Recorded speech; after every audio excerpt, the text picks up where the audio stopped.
Tallinna Botaanika ja kaktuste majas ilmselt üks kaktusi, kes kõige rohkem ohhe ja ahhe põhjustab, on meie Crusoni siilkaktus. Et need on väga-väga armsad taimed ja looduses kasvavad nad väga-väga kitsal alal Mehhikos. Kuigi nad on kultuuris hästi tavalised, siis looduses on nad jäänud väga haruldaseks.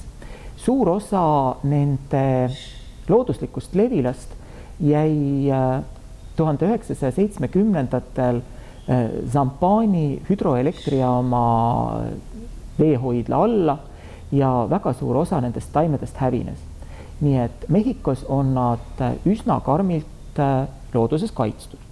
Õnneks Crusoni siilkaktused paljunevad seemnetest väga kenasti, nad ei ole kasvatamisel eriti pretensioonikad ning seetõttu võib neid kultuuris kohata palju sagedamini kui looduses. Oma loomult on need kerakujulised kaktused väga pikaealised.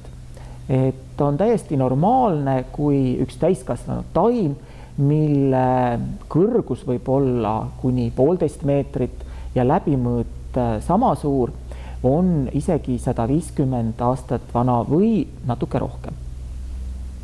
Õitsema hakkavad nad küllalt vanas eas.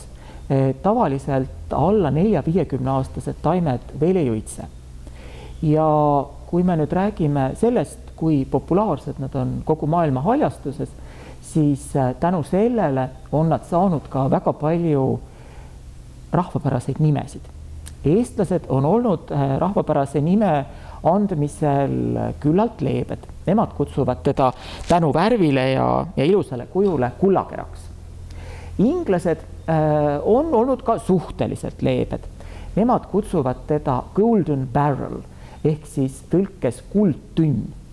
Aga meie põhjanaabrid, skandinaavlased, on olnud küllalt karmid.